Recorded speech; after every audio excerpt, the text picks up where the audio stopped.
नमस्कार दोस्तों, स्वागत है आपका वीके न्यूज में। खबर है फिल्म ओपेनहाइमर को लेकर, जिसे लेकर लगातार विवाद बढ़ता जा रहा है। विवाद के बीच में भारत सरकार की ओर से सूचना एवं प्रसारण मंत्री अनुराग ठाकुर का बयान आया। उन्होंने सीबीएफसी को इसे लेकर काफी खरी खोटी सुनाई और चेतावनी दी। लेकिन अब इस मामले पर नीतीश भारद्वाज का बयान आया है। आप में से कई लोग जो है सोचेंगे नीतीश भारद्वाज कौन है।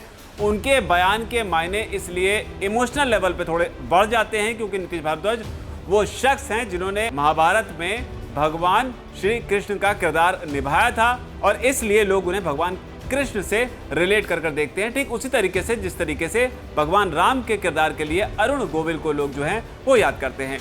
ऐसे में ओपेनहाइमर को लेकर अब नीतीश भारद्वाज ने प्रतिक्रिया दी है और न सिर्फ प्रतिक्रिया दी है बल्कि उन्होंने इसका बचाव किया है और बचाव करते वक्त इन्होंने कई सारे तर्क दिए हैं। हालांकि नीतीश भारद्वाज ने क्या कहा है आपको बताएं, उससे पहले आप ये भी जानिए कि आखिर ओपेनहाइमर फिल्म को लेकर विवाद क्यों हो रहा है। आपको बता दें, फिल्म जो है वो क्रिस्टोफर नॉलन ने बनाई है और इसमें ही एक सीन के दौरान जो मुख्य किरदार है वो गीता के श्लोकों का जिक्र करता है। सीन जो है वो इंटीमेट सीन बताया जा रहा है, जिसे लेकर भारत में कई लोग नाराज हैं।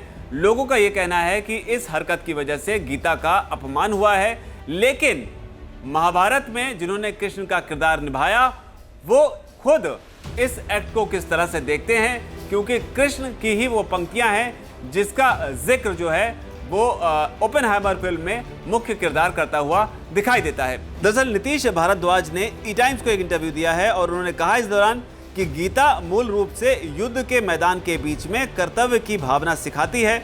हमारी लाइफ का स्ट्रगल भी मुख्य रूप से इमोशनल युद्ध के मैदान है। श्लोक 11.32 में अर्जुन को एक योद्धा के रूप में अपना कर्तव्य निभाने के लिए भी कहा गया था, जो कि बुराई से लड़ना है। कृष्ण के पूरे श्लोक को ठीक से समझना चाहिए।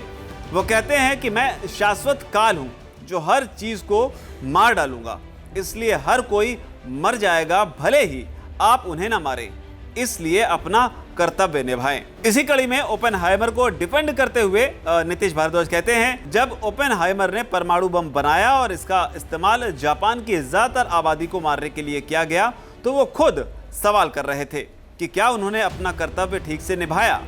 उनके फेमस इंटरव्यू में उन्हें रोते हुए दिखाया गया था, जिसका मतलब है कि उन्हें शायद अपने आविष्कार पर पछतावा हुआ था।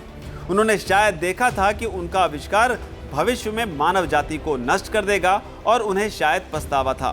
फिल्म में इस वर्ड्स के इस्तेमाल को ओपेनहाइमर के इमोशनल स्टेट से भी समझा जाना चाहिए। एक साइंटिस्ट अपनी क्रिएशन के बारे में 24 घंटे 7 दिन साल के 365 दिन सोचता है, चाहे वो कुछ भी कर रहा हो।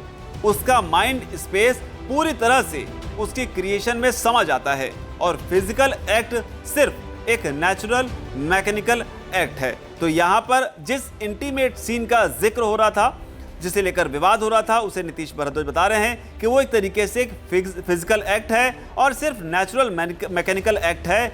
ऐसे में मानसिक रूप से जो एक साइंटिस्ट होता है वो किस तरीके से खोया रहता है अपने इन्वेंशन में। इतने नहीं, नीतीश भारद्वाज इस संदेश को और ज्यादा समझाने के लिए आगे कहते हैं, मैं लोगों से अपील करता हूं कि वे ओपेनहाइमर की लाइफ के महत्वपूर्ण क्षणों के इस इमोशनल पहलू के बारे में सोचें। क्या वो सही साबित नहीं हुए हैं कि अब हम सभी विस्फोटक तकनीक का इस्तेमाल कर अपनी ही जाति को मारते हुए देखते हैं। आज स्थिति कुरुक्षेत्र जैसी ही है। यही वजह है कि ब्राह्मणों और क्षत्रियों ने जानबूझकर इसका प्रचार नहीं किया। युद्ध का वेद धनुर्वेद। संयुक्त राष्ट्र को परमाणु निरस्त्रीकरण को गंभीरता से लागू करना चाहिए। नॉलन का मैसेज जोरदार और क्लियर है।